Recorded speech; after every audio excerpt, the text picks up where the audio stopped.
Queridos, eu vou pedir que você, nesta noite, mais uma vez, invista toda a sua atenção para aquilo que não propriamente eu vou estar dizendo, mas aquilo que o Espírito Santo do Senhor vai falar na intimidade do seu coração, do seu precioso coração. Amém? Que seja uma noite de salvação, de restauração, de cura, e que o óleo de alegria tome o seu coração para além das circunstâncias, né?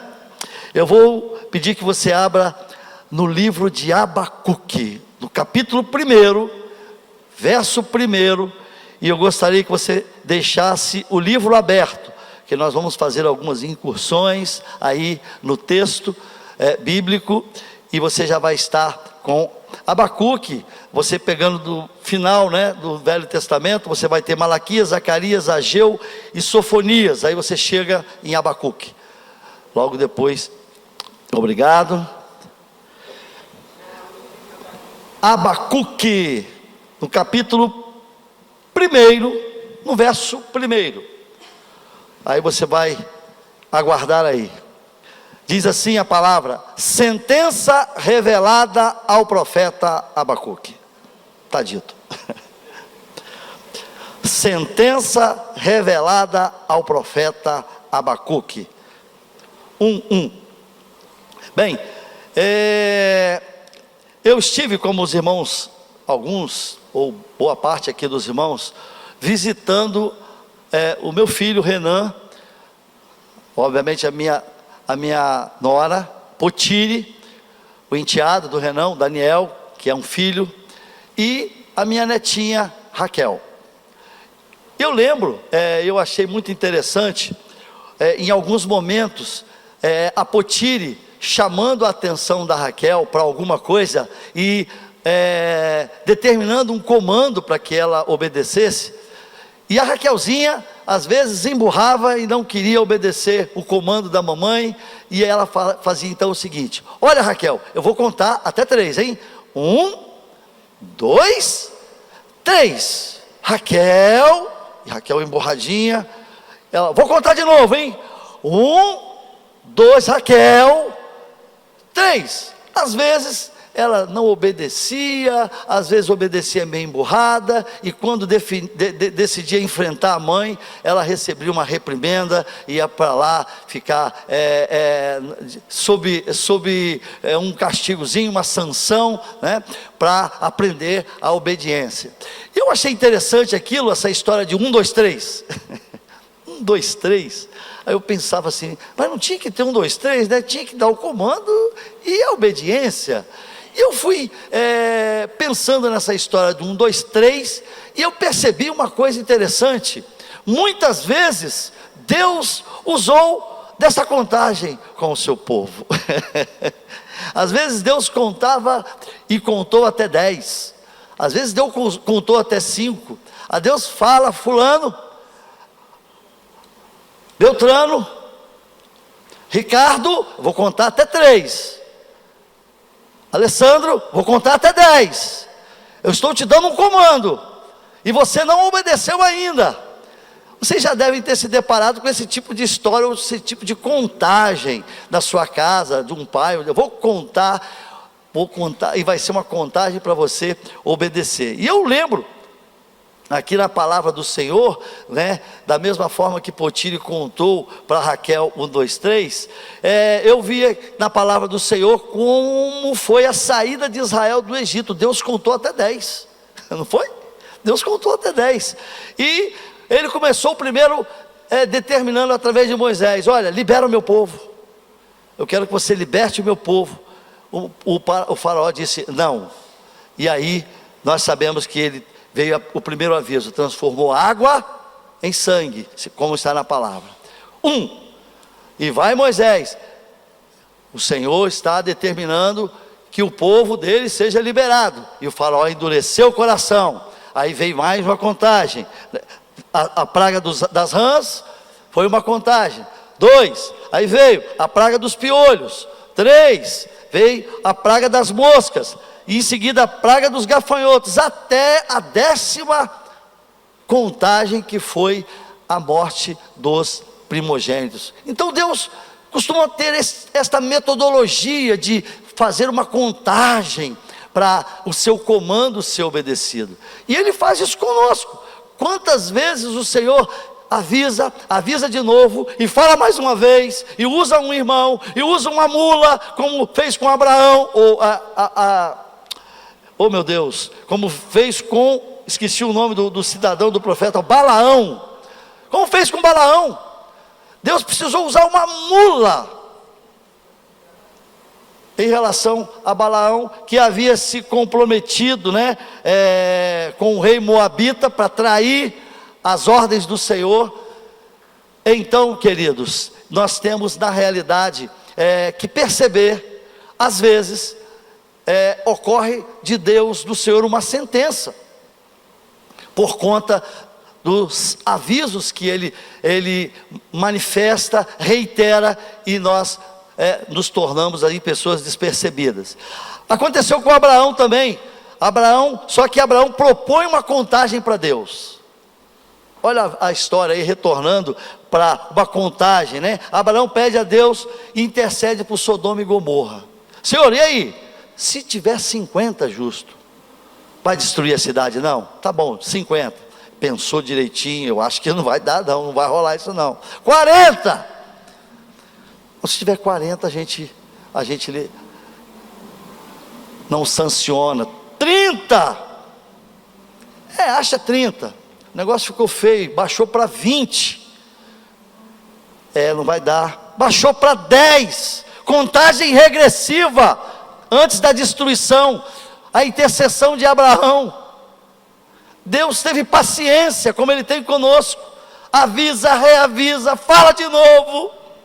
E eu achei muito interessante o que aconteceu com Jonas.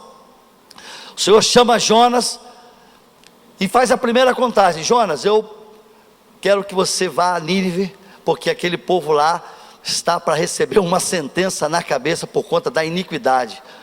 A iniquidade daquele povo chegou até a mim, e você vai lá para pregar, para que eles se arrependam e se convertam. Aí Jonas, sabendo que era um povo difícil, Jonas pergunta: vem cá, Nínive está para onde? Para a direita. E ele foi para a esquerda, fugiu da presença do Senhor. E aí o que aconteceu? Conseguiu pegar o primeiro navio para Tarsis, e fugiu do comando do Senhor. O que aconteceu? Aquele navio então começou a passar por um grande problema de uma tempestade, e a Bíblia diz que o navio estava para ser despedaçado. Não é simplesmente afundado, despedaçado. O negócio ficou absolutamente incontrolável. Aí os marinheiros determinaram o seguinte: pessoal, é o seguinte, se você for olhar o livro de Jonas, cada um aí acorda o seu Deus e começa a pedir para ele, porque havia certamente várias crenças ali no meio daquele povo. Cada um acorda o seu Deus, porque nós vamos sucumbir. Então, por favor, busque o seu Deus nessa hora. E o que eles fizeram? Para dar uma ajudinha, eles lançaram fora aquelas coisas que seriam a carga do navio. Lançaram fora, o temor era demais, e não melhorava a situação. Você conhece o que diz aí a palavra do Senhor, e eles discerniram o seguinte: tem alguém que está devendo. Isso já é de Deus. Deus usa até o descrente, quem não o conhece, para dar discernimento, para que a sua palavra se cumpra. E eles discerniram. Eu tenho para mim, eu guardo essa convicção, que foi dado um discernimento do Senhor para aquelas pessoas, que havia alguém ali em pecado, alguém tinha feito alguma coisa grave. Sabe onde estava Jonas? Brincadeira de criança. Jonas, diz a Bíblia, que estava no porão, e o negócio pegando, e o povo desesperado, e a Bíblia fala que ele não estava dormindo assim, aquele sono, não tem quando o pernilongo está te incomodando, você não consegue dormir, não, estava dormindo profundamente. Aí o mestre do navio foi até o porão e falou: meu amigo, em que mundo você está? Acorda o seu Deus também, que o negócio está feio. E Jonas então se viu no meio daquela tempestade. E os marinheiros então fizeram o seguinte: vamos lançar sorte, porque o miserável está aqui entre nós. Aí lançaram a sorte, diz a palavra. Lançaram a sorte e caiu em quem?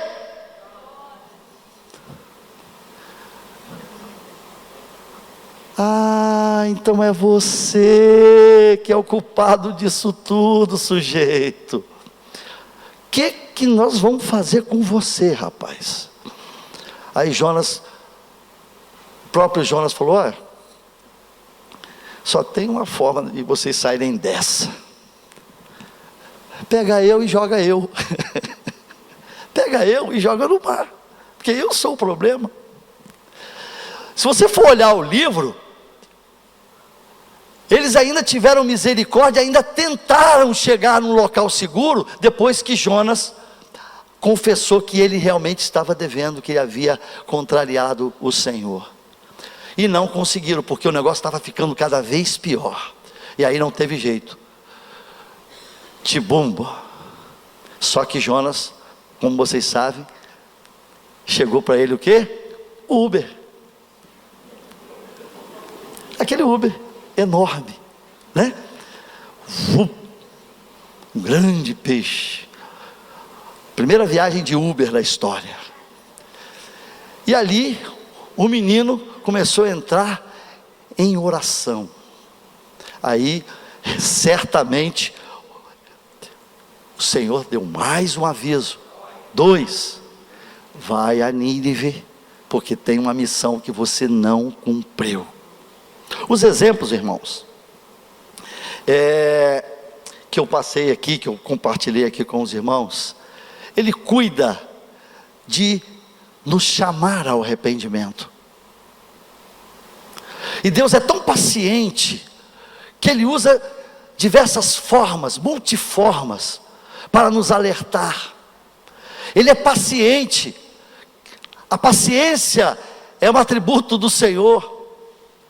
Ele usa diversas formas. Ele usa a mamãe Raquel, 1, 2, 3. Ele usa o desconhecido. Ele usa o profeta. Como eu disse, ele usa a mula para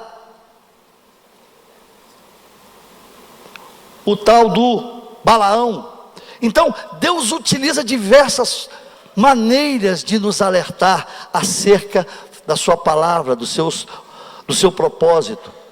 Mas ao final, o objetivo do Senhor é nos permitir recomeçar. E será fundamental, será essencial para você e para mim entender algumas coisas, apesar da nossa teimosia, porque enquanto nós mantivermos justificando aquilo que não que é contrário ao que o Senhor está determinando, aquele aviso, aquela orientação que o Senhor tem dado à sua vida, no particular, que às vezes nem a sua esposa, nem seu filho, nem o seu marido tem a ciência, aquilo que é um clarão de Deus na sua vida, que você tem resistido bravamente, fortemente, por N motivos. O objetivo do Senhor é permitir o recomeço. O objetivo do Senhor é permitir a restauração verdadeira, e será fundamental ouvir a sua voz nos chamando ao arrependimento e ao cumprimento do seu chamado. É a primeira coisa. Qual é a voz que tem sustentado a sua vida, a sua alma, que tem comandado a sua direção? É fundamental você ouvir a voz dele, através da sua palavra, ou da forma que ele tem falado. Você sabe que o Senhor tem falado a você de alguma forma. Eu não sei como, isso é com você e o Senhor. O Senhor tem te alertado insistentemente. Raquel, 1, 2, 3. Faraó! E Deus fez de tudo, tem feito de tudo para orientar esta geração, para nos orientar acerca da tua vontade, acerca do que é melhor, inclusive para sua casa, para os seus filhos. Hoje a Dolores deu uma palavra maravilhosa. Como a palavra do Senhor, ela tem assunto para todas as áreas da nossa vida. A gente vai fazendo e não olha o princípio da palavra, não olha o efeito do descumprimento da palavra. A gente se apega a outras vozes. É fundamental que você busque em nome do Senhor qual é a voz do Senhor para a sua vida nessa ou naquela situação. O que Ele quer falar com você e sobretudo com você, particularmente com você, para você, não é com o seu vizinho, não é com o seu marido, é para você, Leti. O que Ele quer falar para você, o que Ele quer é que você tenha uma oportunidade de vencer os seus desafios, mas é necessário sobretudo ouvir a voz do Senhor que ecoa bem dentro, bem no fundo profundo do seu coração, e você sabe disso. Você sabe que é com você. Você sabe que você tem estado no ventre de um grande peixe porque você desviou desse comando. Muitas vezes nós estamos sofrendo e atribuindo a N motivos, mas você tem que discernir que você não viu a voz, o comando essencial. É necessário ouvir o chamado, porque há algo que o Senhor quer cumprir através da sua vida, através da sua vidinha preciosa. Deus tem algo a fazer através da sua vida. Deus tem algo a fazer através da nossa vida, mas não é assim, de uma forma obscura. Claramente, Ele quer que você entenda que Ele tem um plano, Ele tem um projeto, Ele tem um motivo. E aí, em segundo lugar, será fundamental atos de fé genuína. Eu coloquei aqui: a fé genuína é aquela que nos faz totalmente dependente de Deus. Essa é a fé genuína. Não elimina, não obsta aquilo que cabe a você fazer. Você tem que parar de gastar, você tem que parar de falar mentira, você tem que parar de fazer um monte de coisa. Tem coisas que cabe você discernir, que cabe a você. Você tem que levantar para ir trabalhar, para ganhar o sustento da sua família, coisas que a gente sabe. Mas é necessário que você tenha condutas de fé genuína. O que isso quer dizer? O que quer dizer? A dependência total, quando nenhuma direção lhe parece aceitável. Há momentos da vida em que nós não estamos sabendo o que está acontecendo. Há momentos da vida que definitivamente nós não entendemos o que Deus quer falar conosco. Ainda não entendemos. Há momentos da vida que nós até questionamos, e a conversa do profeta Abacuque com Deus foi mais ou menos nesse sentido. Ele ficou desesperado, audacioso por conta da desesperança. E tem algo que o Senhor quer nos falar através da mensagem, onde foi um particular, não foi uma palavra do profeta para o povo, foi um particular entre Deus e entre o Senhor e Abacuque, entre Abacuque e o Senhor. Senhor, vem cá que eu quero ter uma conversa, eu quero ter um particular.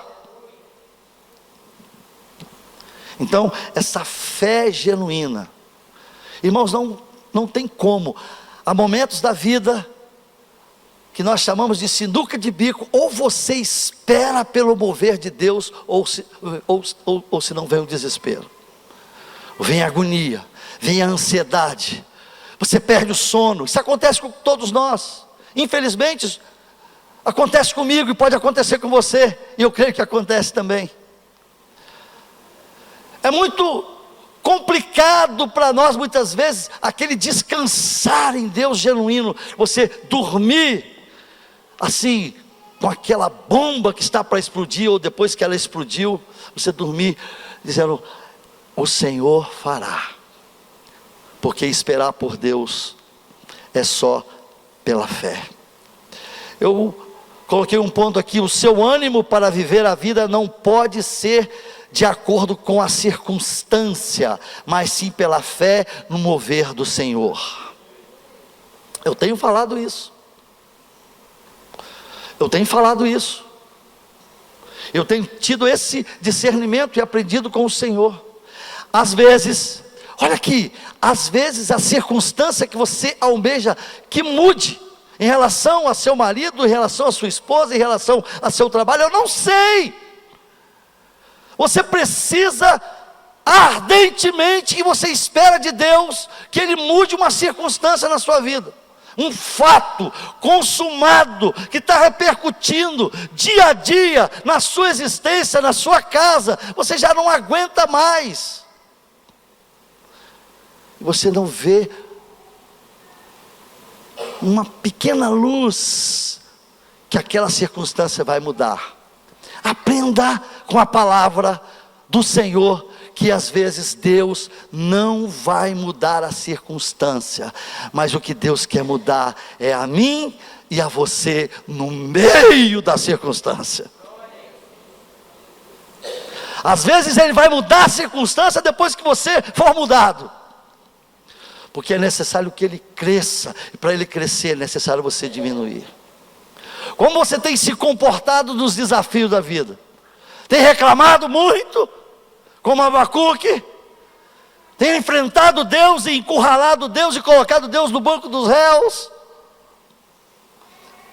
Você não aguenta mais. Sabe por que você não aguenta mais? Porque você não fez a entrega ao Senhor dessa circunstância. Senhor, fala comigo, Senhor, que eu quero ouvir a tua voz, mas me dá graça para eu seguir em frente a minha caminhada. Aí muitos irmãos, muitos de nós, e eu oro para que o Senhor tenha misericórdia da minha vida,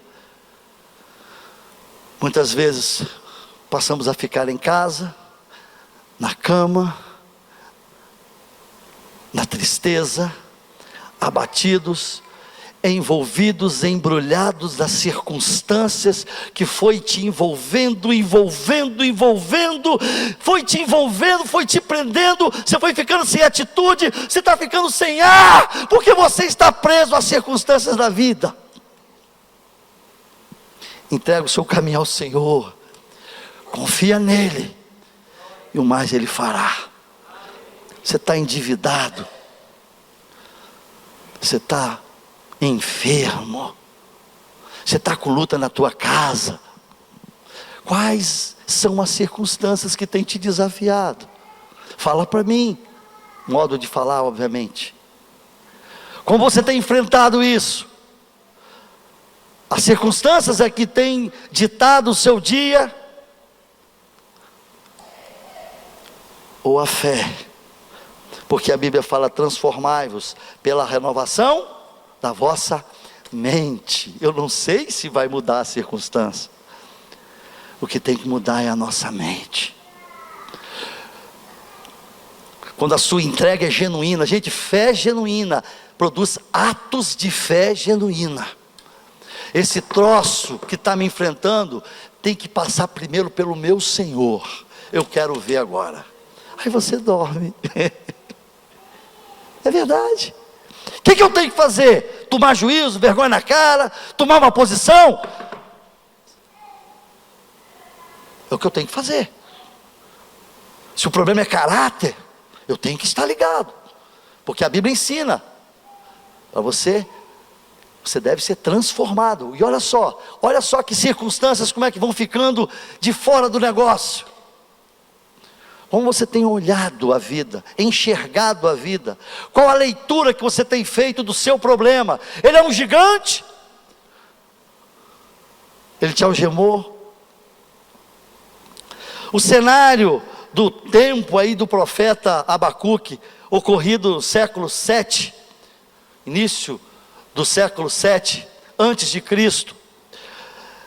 Trata-se de um cenário terrível, irmãos. Assustador. Havia ocorrido a divisão de Israel, Judá, e Judá aqui foi o objeto desse desafio, dessa agressão, Babilônia se tornava a maior potência mundial na época, e o de Judá foram enfrentados, desafiados, envergonhados, pisoteados pelos caldeus.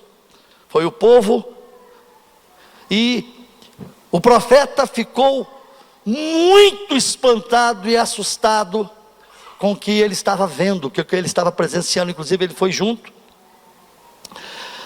Abacuque, eu anotei aqui, é o profeta de Judá, profetizou mais ou menos entre 610 e 597 a.C., durante o reinado do rei Jeoaquim, e foi levado cativo também para a Babilônia. Como eu disse, era o império mais poderoso, era o império poderoso que comandava. A indignação do profeta, o primeiro ponto, que passou a questionar a conduta do Senhor. Misericórdia! Será que a gente faz isso? E aí nós estamos, como nós lemos, diante de uma sentença. Ele começa questionando Deus. E ele registra que na realidade o que ocorreu foi uma sentença. E o que faz uma sentença? Uma sentença, ela corrige, ela penaliza, ela traz uma sanção. Sentença pode absolver, mas no caso que nós estamos considerando, na época de Abacuque, era uma sentença de correção a um povo que havia se tornado uma tragédia, uma afronta ao Senhor. Por isso que fala, sentença do Senhor revelada a Abacuque.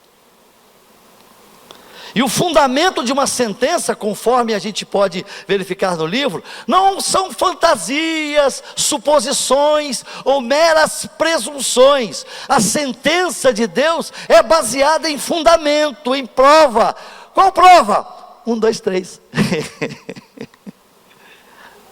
Rogério, 1. Rogério, 2. Rogério, 3. E Deus conta até 10.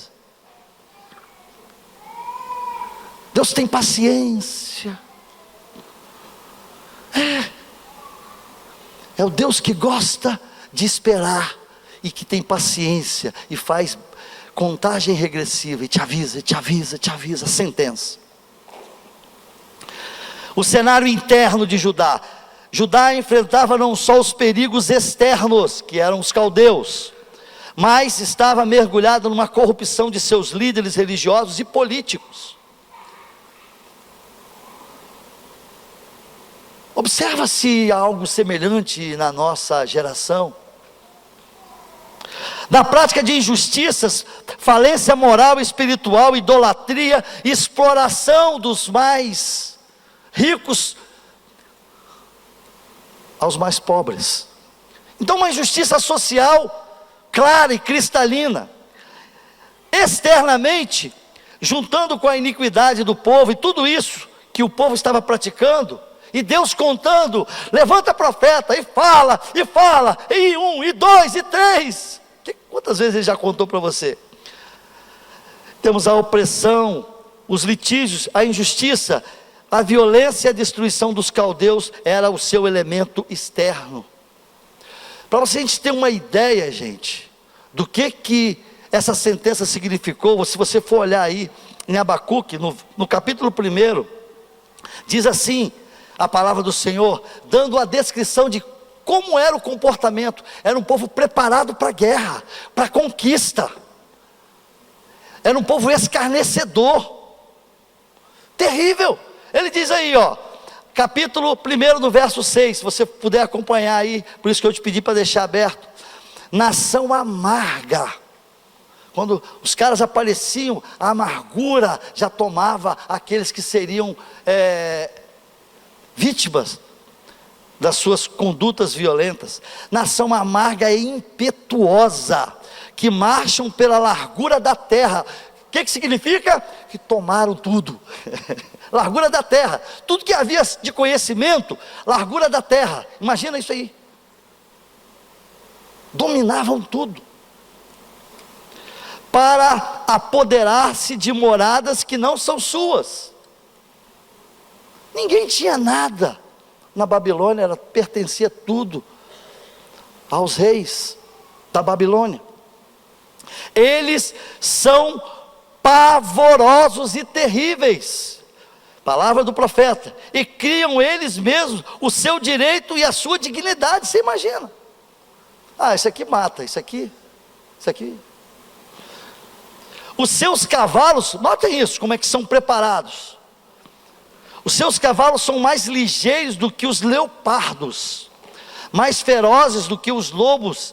Ao anoitecer, são os seus cavaleiros que se espalham por toda parte. Sim, os seus cavaleiros chegam de longe, voam como águia que se precipita em devorar. Dá para você ter uma ideia do que é isso? Misericórdia.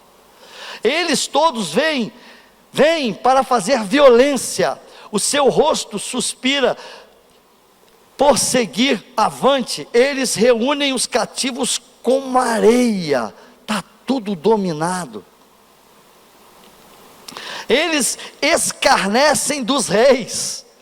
Os príncipes são objeto do seu riso. Riem-se de todos as fortalezas, porque amontoando terra as tomam. Então passam como passa o vento e seguem. Fazem-se culpados estes cujo poder é o seu Deus. Misericórdia, gente. Misericórdia. Olha que povo, que chicote. Eu penso, o Senhor estava muito aborrecido. Eu não quero aqui assustar a igreja, muito pelo contrário, irmãos, mas a palavra do Senhor nos ensina que Deus tem paciência com você. Ele fala: Nilson, Nilson de novo, Nilson vem cá, ouve a Solange, Rogério, Zé Maria. E a gente fica assustado, meu Deus, o que está acontecendo comigo? Desesperado, o profeta coloca Deus no banco dos réus, gente. Olha aí, os versos 2 e 4. Olha a afronta. Olha a palavra de um desesperado. E olha se nós muitas vezes não parecemos expressar esse desespero. Até quando, Senhor, clamarei eu, e tu não me escutarás? Você já fez essa oração para Deus? Gritar-te-ei, violência, não salvarás.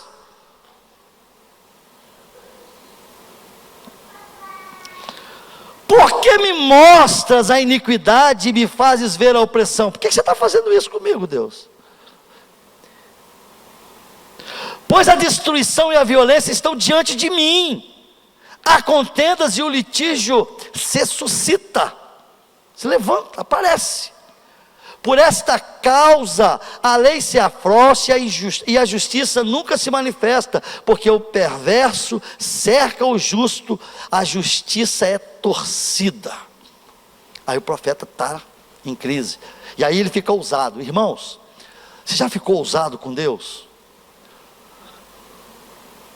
Uma vez eu fiquei ousado com Deus, no meu desespero. Testemunho isso. Você fala o que não deve para Deus. O Espírito Santo fale ao seu coração nesta noite. No nosso desespero a gente fica ousado, não para cima, mas para baixo. Foi o que aconteceu com Abacuque. A ousadia do profeta desesperado confrontando Deus. Você já chamou a atenção de uma pessoa dizendo assim: rapaz, você não disse que você é o Barambambam?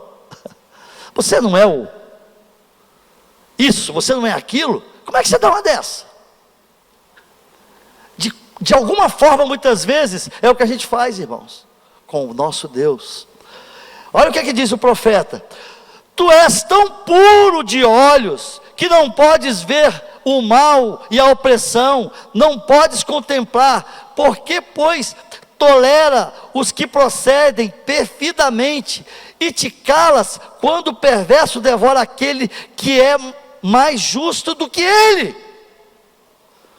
Poxa, Senhor, estás tolerando e te calas. Eu sou tão bacana, eu sou o dizimista fiel, eu tenho ensinado a minha casa, os meus filhos, desde pequenininho, eu tenho ensinado a tua palavra. Você começa a jogar, entre aspas, diante do Senhor aquilo que você é. Tenho o coração reto diante do Senhor, procuro viver a vida conforme a tua palavra. E olha o que tem acontecido. O Senhor parece que está calado, não se manifesta, não faz nada. E tolera a injustiça. Meu vizinho, esse miserável, vagabundo, bate na mulher e vive uma churrascada, cada vez mais rico. Usa e abusa do dinheiro que ele tem. E parece que não acontece nada. E eu aqui, num perrengue, estou cumprindo aviso prévio. Não sei. Tenho jejuado e orado, e a enfermidade não passa.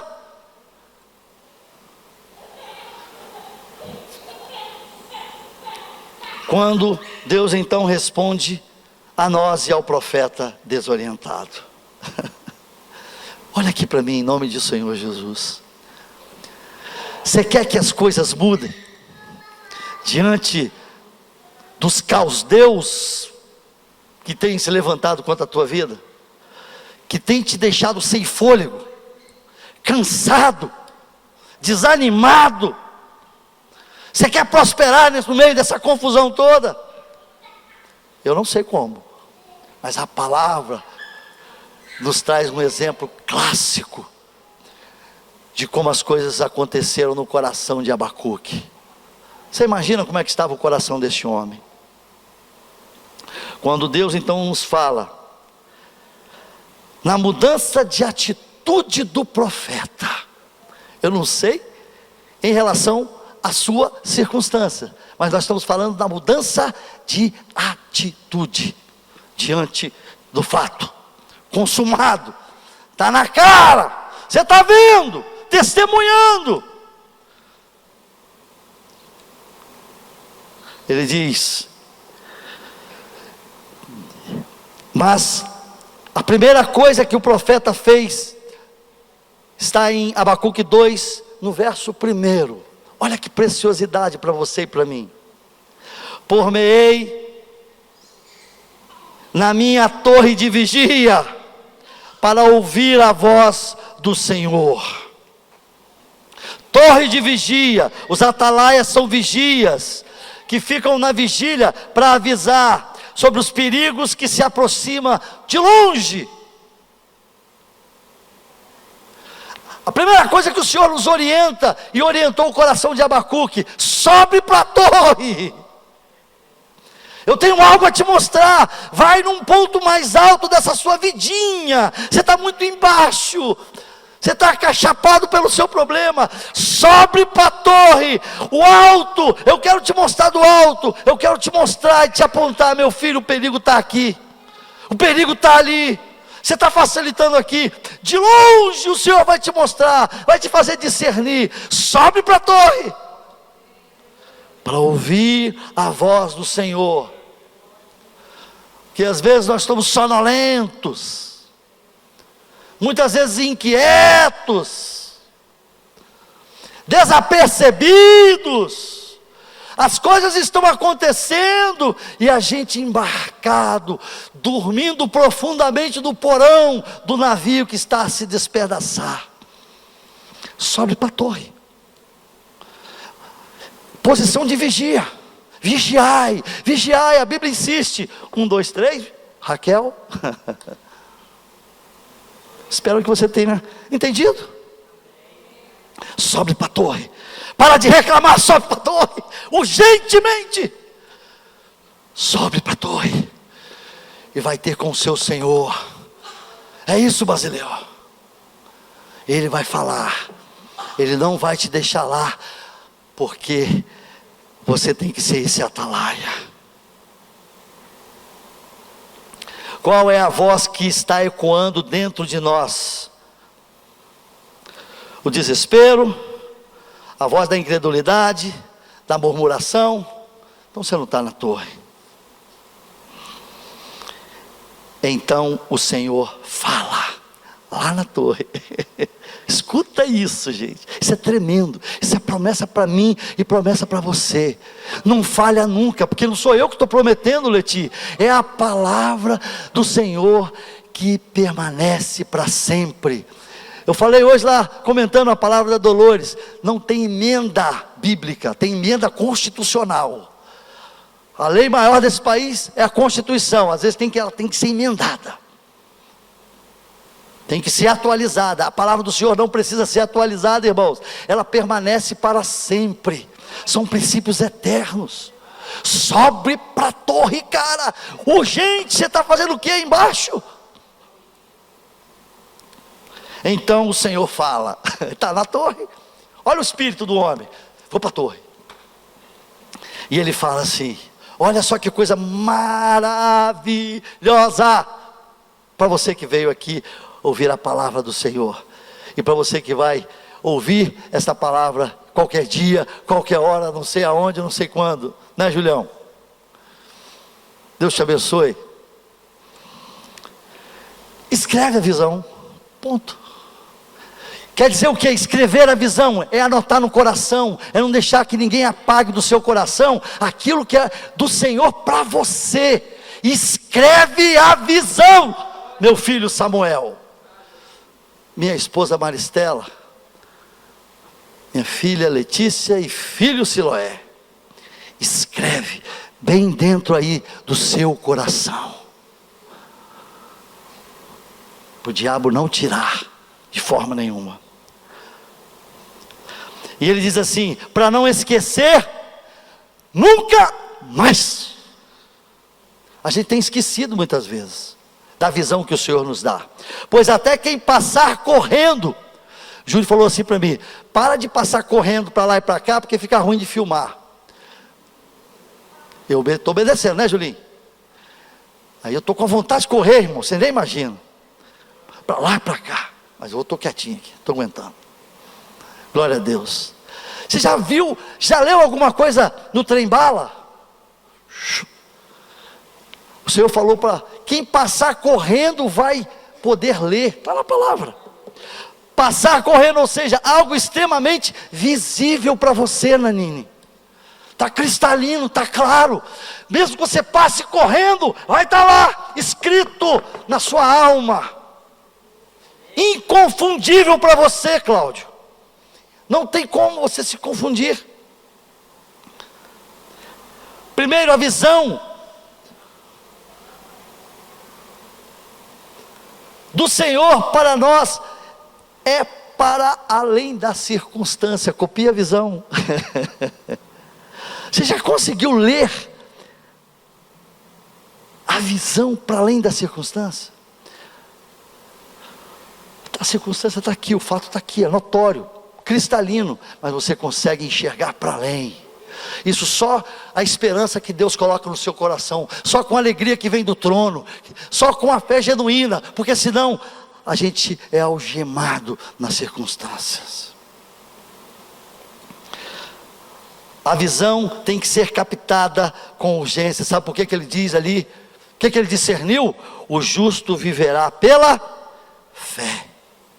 Você acha que Deus fala isso por quê? Se não viver pela fé, na expectativa do mover de Deus, vão ter circunstâncias que vão complicar. A promessa de Deus vai ficar meio que embaçada para você. Mas se você guardar a visão, José Newton, se você guardar a visão, olha, irmãos, aí está o segredo. Ninguém, o mundo não vai te entender, porque você guardou a visão, você está na torre e com a visão latente. O justo viverá pela fé, ou seja, o entendimento tem que ser agora, ainda que a solução venha no seu próprio tempo. A fé em Jesus é o trem-bala que nos leva além do fato consumado, mas não definitivo. Fé em Jesus funciona em você igual o trem-bala, que te leva para além da circunstância, uma rapidez. Estou fora, isso não vai me abraçar não vou ficar nesse tempero aqui não. Deus tem algo para a minha vida. O irmão estava falando comigo hoje. Ó, eu fui na casa de fulano e tratei com ele. Tratei com ele.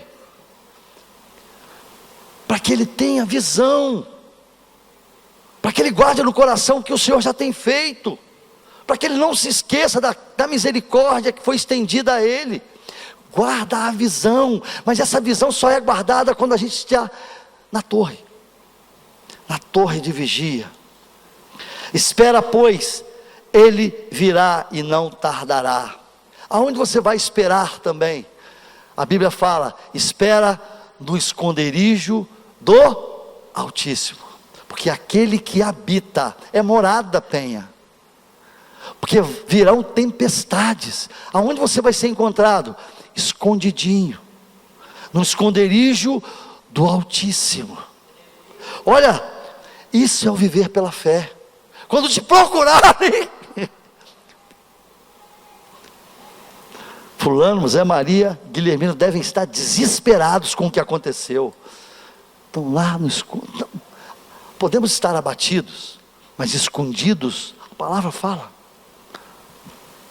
Por conta do enfrentamento, ninguém é um bobo alegre. Está uma enfermidade grave, eu estou morrendo de rir. Não estou dizendo nada disso. Mas sua expectativa é outra. A visão que você tem é outra. Vai para além daquela circunstância. Fala, o Senhor vai dar a destinação, vai preparar o meu coração para aquilo que Ele tem de projeto nessas circunstâncias. Esconderijo do Altíssimo é refúgio, é sombra, é sustentáculo, é alicerce, é escudo, é cobertura, meu irmão. Quando o profeta estava desesperado com a violência dos caldeus, ele não viu nada disso. A visão nos mostra que o seu inimigo enfrentará pelo Senhor o ai. O que é isso? Está doido, irmão? Não é o ai de mineiro não, tá, irmão? Seu inimigo vai enfrentar o ai. Quem vai te justificar? Quem vai enfrentar o seu inimigo cara a cara? Ele vai ter que se haver com o Senhor. É o ai. Ai dele. Falou para Abacuque, ai daquele que tomou para si algo que não lhe pertence. O dos caldeus está sendo preparado. Ai. Irmãos, briga não. Briga não. Chateia não. Fica enfurecido não. Mas a gente vai ficar mesmo assim. Mas guarda a visão. Para você subir para a torre e largar disso. Porque o ai do Senhor é isso. Ai daquele que tomou para si algo que não lhe pertence, que praticou injustiça com você, Jennifer, com você, Adelso, com você, Alessandro, com você, Penha, comigo, com você. É o Senhor que vai lá. E aí não tem porta, não tem pedra, não tem selo, não tem esconderijo, porque o Senhor acha. Ele vai lá no fundo profundo e acha.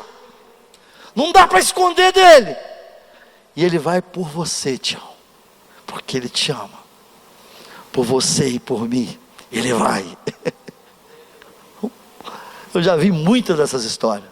Ó Senhor, tem misericórdia de mim, estou sendo perseguido no trabalho. Aí vai ver o que acontece no trabalho. O Senhor vai lá e enfrenta. Não estou dizendo que você está amaldiçoando, não. Você só coloca a sua causa diante do Senhor. Aí muitas vezes vem o ai. Vem o ai através de uma sentença do juiz. Vem o ai, ai, por que ai? Porque você, caldeu,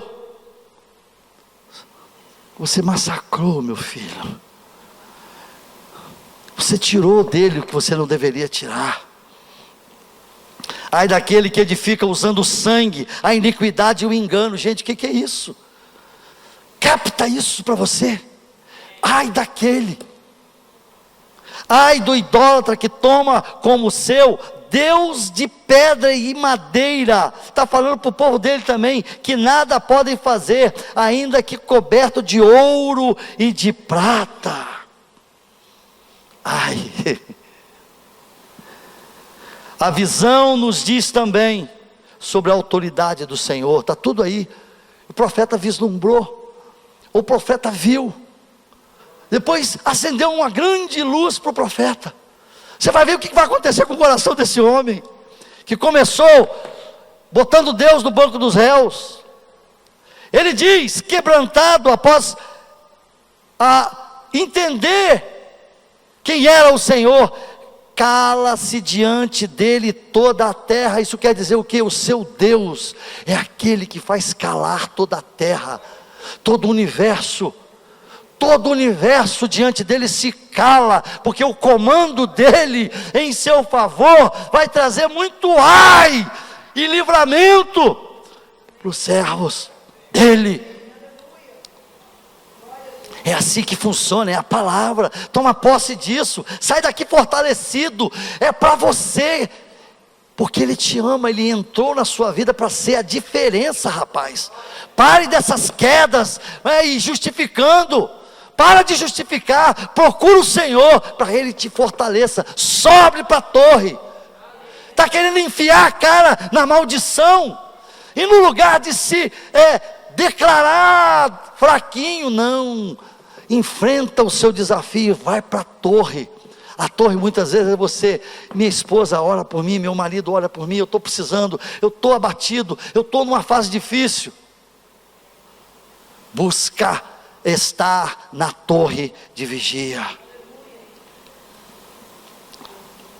A soberania do Senhor sobre todo o universo, seja na terra ou nas regiões celestiais. Cala todo mundo, porque a palavra do Senhor aqui é comando. Também o profeta quebrantado, após ouvir o Senhor, ora e manifesta a sua fé no mover de Deus e não nas circunstâncias. Olha que coisa linda. Ele ora. Outro trunfo.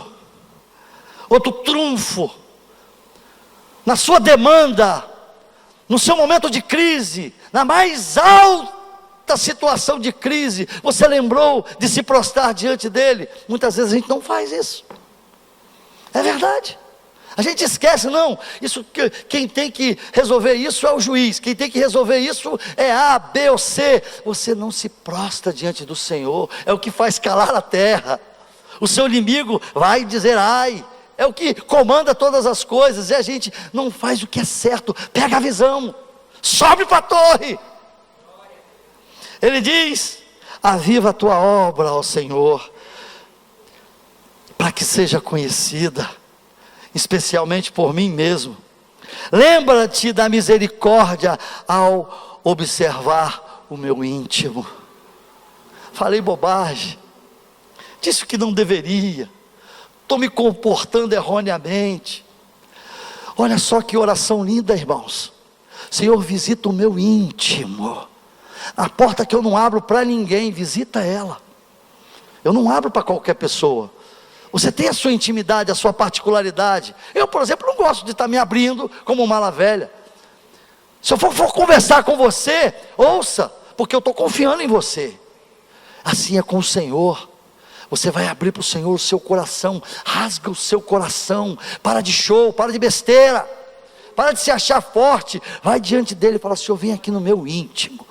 Você sabe que eu estou rindo, e estou rindo maquiado. Você sabe o que é o sorriso maquiado, né?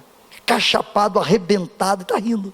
Paz do Senhor, irmão, rindo, está arrebentado, espiritualmente falido. Aí você, Senhor, vai no meu íntimo, vai na porta que eu não abro para ninguém, mas entra lá e tira de mim aquilo que não te pertence. Vem sobre mim, eu autorizo, Senhor, no meu íntimo, no meu profundo. E eu tenho uma lição que o Senhor me falou, e eu tenho falado para os irmãos, compartilhado quando eu posso. Por que Deus faz determinadas coisas comigo e faz determinadas coisas com você da forma que você não gostaria? Isso é um negócio interessante. Porque se Ele fizer da sua forma, Ele não vai atingir no fundo profundo do seu íntimo.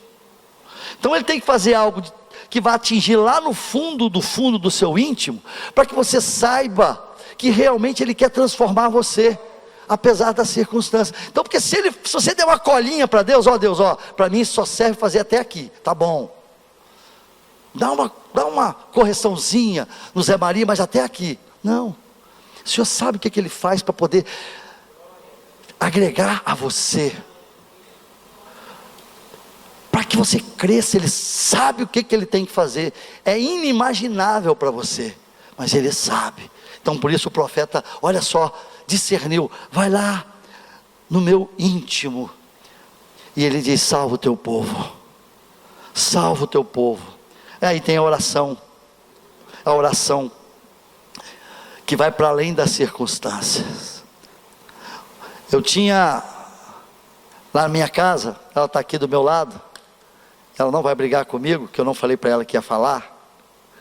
Ela está rindo, fala: ih, já vem aí.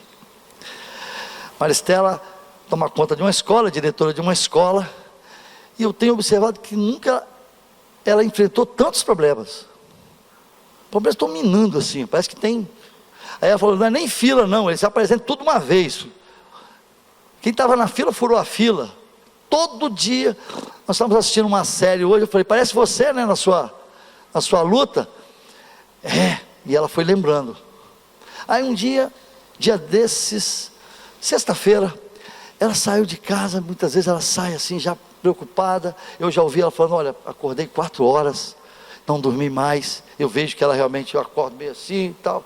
Ela está acordada, muitas vezes preocupada, angustiada.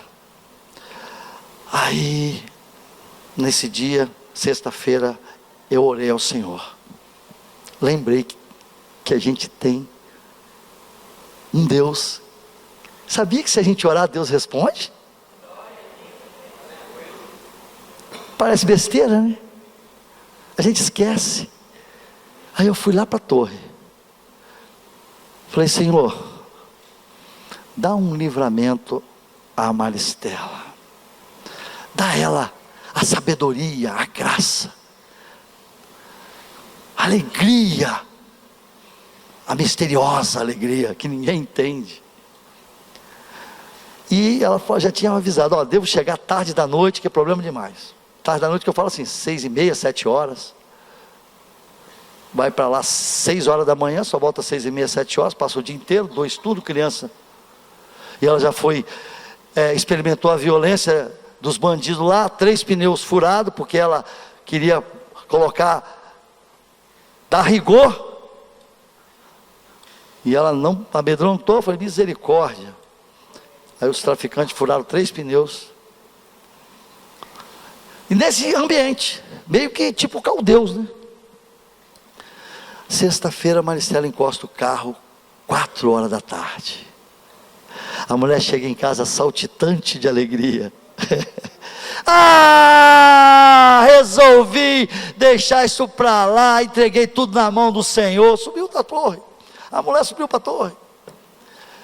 Deus proverá, Ele vai fazer, eu não vou segurar no braço aquilo que não me pertence. A mulher chegou saltitante de alegria. E foi até a cozinha, né? Porque ela tinha me pedido para lavar umas vasilhas. Será que ela vai descer da torre? Ainda bem que o Senhor preparou tudo. E não tinha um garfo, né, bem? Não tinha um garfo para lavar, tudo limpinho. Maridões, ó, uma dica, hein? Saltitante de alegria. Chegou diferente. A oração, o Espírito Santo falou: se você me buscar, mamãe, papai, garotão, jovem, fé genuína. Aí o profeta saiu das circunstâncias dos caldeus, e olha o que ele diz, gente. Escuta aí, guarda a visão. Ainda que a figueira não floresça, a circunstância é a figueira não florescer. Nem haja fruto na vide, aleluia. O produto da oliveira minta. Gente, isso é tremendo.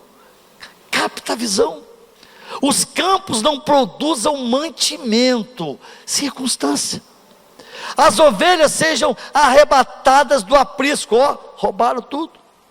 E nos currais não haja gado.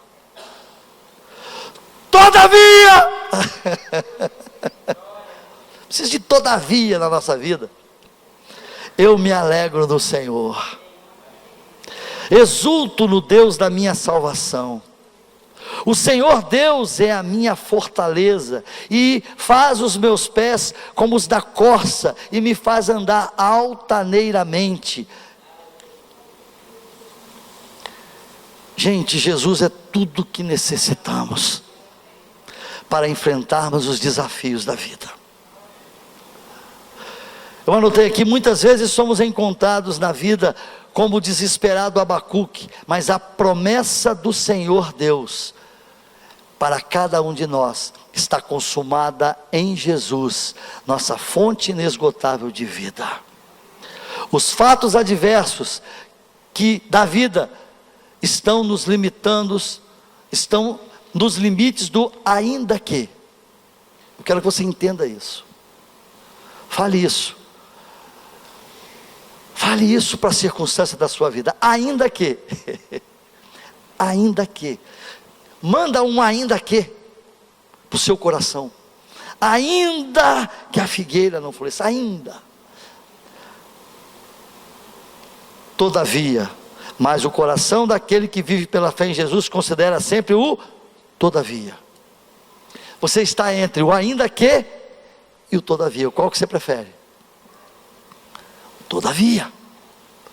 Ainda que a sua vida tenha se tornado um absurdo, ainda que todo investimento da sua vida tenha a aparência de falência, ainda que as coisas sejam tão difíceis, insuportáveis, que você já não aguenta mais, se você se mantiver nessa posição, que o Senhor fale ao seu coração, todavia. Isso vai fazer um bem enorme para a nossa alma. Todavia eu me alegro no Senhor, exulto no Deus da minha salvação, pois definitivamente eu guardo a convicção de que, apesar do ainda que, o Senhor Jesus garante o todavia. A circunstância te traz ainda que, mas Jesus traz para você o todavia. Eu assumo você, eu estou à frente da sua batalha.